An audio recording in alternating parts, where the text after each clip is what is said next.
माझा एक जरी पंख छाटलास ना तरी माझं मरण काही दूर नाही. आता मी माझं मरण सांगितलं, तू तुझं मरण सांग. रावणाने आपलं मरण सांगितलं. रावणाने काय सांगितलं? अरे माझं मरण माझ्या डाव्या पायाच्या अंगठ्यामध्ये आहे. जटायूने ऐकल्याच्या नंतर जटायूने आकाशात झेप घेतली आणि रावणाच्या अंगठ्यावर प्रहार करणार. तितक्यात रावणाने घात केला महाराज. रावणाने त्या जटायूचे पंख छाटले महाराज. फटफट फटफट करत जटायू खाली धरणीवर कोसळलेला आहे. आता मला सांगा, रावण खोटं बोलला की खरं बोलला? रावण खोटं बोलला. रावणाचं मरण त्याच्या डाव्या पायाच्या अंगठ्यामध्ये होतं का? रावणाचं मरण त्याच्या नाभीमध्ये होतं, बेंबीमध्ये होतं. तर रावण हा खोटं बोला. रावण हा कोण होता? रावण वाचलेलं आहे ना, ऐकलेलं आहे, टीव्ही वरती बघितलेलं आहे. रावण हा कोण होता? आपल्या गावचा नव्हता ना? सोडून द्या. बोला, रावण कोण होता? रावण हा ब्राह्मण होता महाराज. आई जरी राक्षसी नसली कैकेसी तरी त्याचा बाप विश्वा ब्राह्मण होता. त्या विश्वा ब्राह्मणाचा मुलगा रावण हा त्या विश्वापेक्षा ज्ञानी होता महाराज. असं म्हणतात की त्या काळी त्रेतायुगात रावणासारखा ज्ञानी पुरुष त्या जगात त्यावेळी कोण नव्हता महाराज. एवढा ज्ञानी, एवढा महाज्ञानी आणि महादेवाचा एवढा परम भक्त. पण तो रावण सुद्धा खोटं बोलला महाराज. ब्राह्मण असून खोटं बोलला. सांगायचं तात्पर्य एवढंच की जातीचा प्रश्न नाही किंवा ज्ञानाचा प्रश्न नाही महाराज. रावण हा खोटं बोलला. मग जटायू खोटं बोलला का महाराज? जटायू बिघाड असून महाराज खरं बोलला. जटायू खाली रक्तबंबाळ झालेला आहे, कोसळलेला आहे, शेवटचे श्वास मोजत आहे महाराज.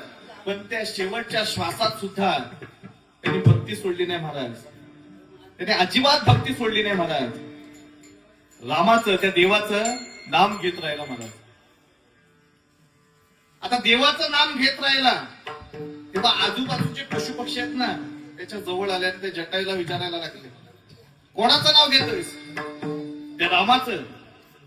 आणि ज्या रामासाठी तू रावणाचं युद्ध केलंस त्या रामाला कधी बघितलंस का? त्यांनी म्हटलं नाही. तरी सुद्धा त्या रामाचं नाव घेतोयस. अरे काय करत होती तुला रावणाचं युद्ध करायची?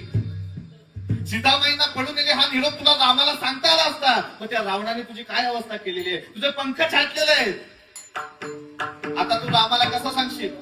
तेव्हा त्या जटायूने त्या पशु पक्ष्यांना उत्तर दिला. तो ऐका महाराज. बघा, अशी माणसं आपल्याला पावलोपावली सापडतात जी आपल्याला नावं ठेवणारी असतात.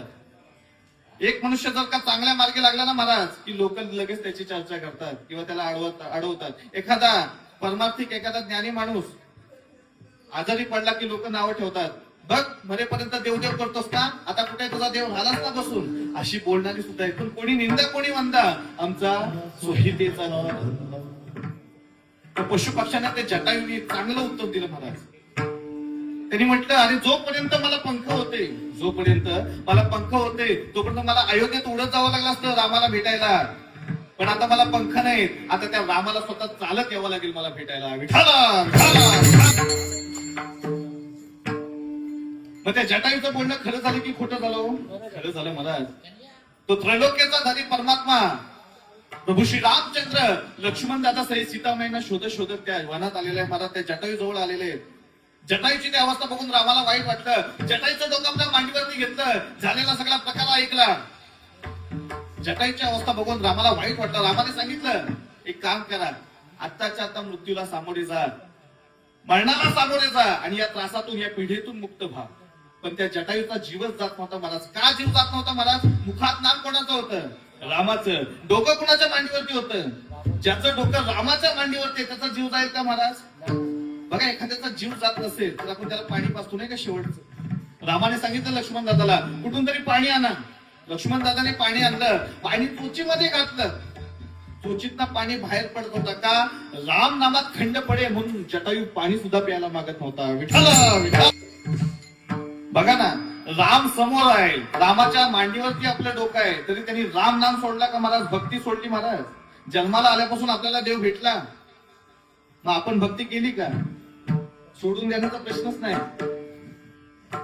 सांगायचं तात्पर्य एवढं, भक्ती कुणाला कळली? त्या जटायूला कळली महाराज. रामाने सांगितलं हा असा ऐकणार नाही. राम नामात खंड पडेल म्हणून पाणी सुद्धा प्यायला मागत नाही. लक्ष्मण दादाला सांगितलं रामाने की पाणी द्या माझ्याकडे आणि तुम्ही त्यांच्या कानात राम मंत्र बोला. लक्ष्मण दादाने जटायूच्या कानात राम राम बोलला आणि त्या जगाच्या बापाने त्या जटायूला पाणी पाजलं. तेव्हा जटायूचा अंत झाला. दृष्टांत संपला महाराज. सांगायचं तात्पर्य एवढं, जटायू हा गिधाड होता महाराज. गिधाड योनीत असून सुद्धा त्याला भक्ती कळली महाराज. आपण कोण आहोत? मनुष्य आहोत महाराज. आपला जन्म कशासाठी झालाय महाराज? अरे देवे दिला देह भजन गो म्हटलं.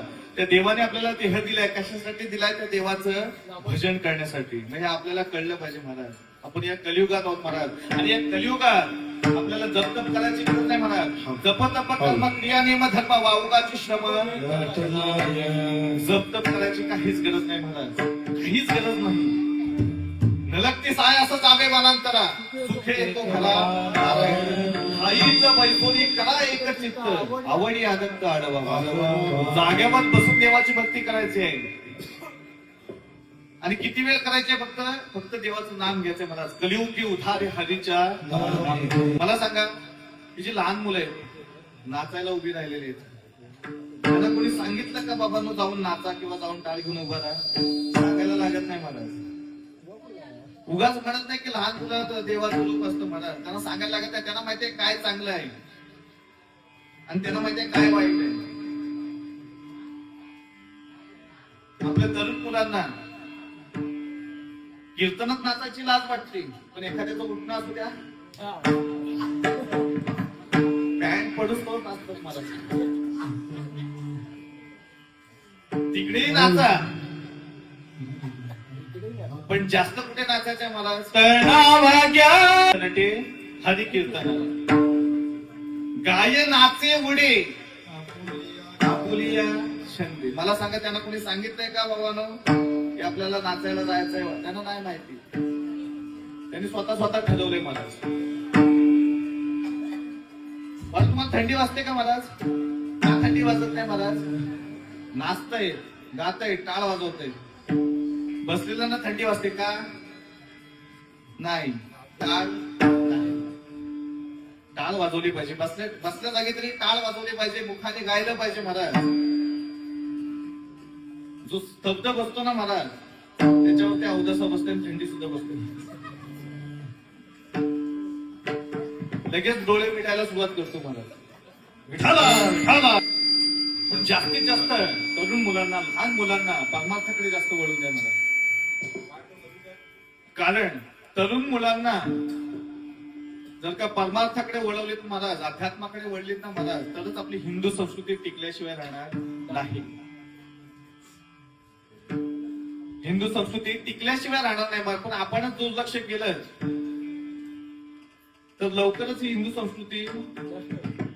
आपण दुसऱ्या धर्मांना नावं ठेवतो, पण आपण आपला धर्म जपतोय का महाराज? हे बघितलं पाहिजे आपण. तुमच्याकडे तर तरुण मंडळी बसलेत कीर्तनात महाराज. जसं मी मगाशी सांगितलं, कीर्तनात कमी लोकसंख्या असते तरुण मंडळींची. बैलगाड्याच्या शर्यती माहिती, रेड्यांच्या झुंब्या, एवढ्या गाड्या, असंख्य गाड्या लागलेल्या महाराज. त्या दिवशी आमच्या तिकडे बैलगाड्याच्या शर्यती होत्या महाराज. जवळजवळ 1 ते 1.5 किलोमीटर रांगेत नुसत्या गाड्याच लागल्या होत्या महाराज. एवढ्या गाड्या म्हणजे माणसं तरी किती असतील? आणि झोंब्या आणि शर्यती कधी असतात? रात्री असतात का? शक्यतो पहाटे, नाही का? पहाटे. आता हा सप्ताह आहे नाही का? उद्या सकाळी काय पहाटे? काकडा. जेवढी लोक कीर्तनात बसले तेवढीच काकड्याला असतील.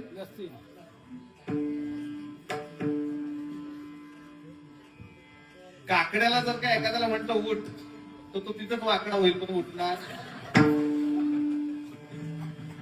पण जर का चुकून उद्या कुठे जवळपास रेड्यांच्या झोंब्या असत्या किंवा बैलगाड्याच्या शर्यती असत्या, तेव्हा सांगावं लागेल का बाबू जा उठ.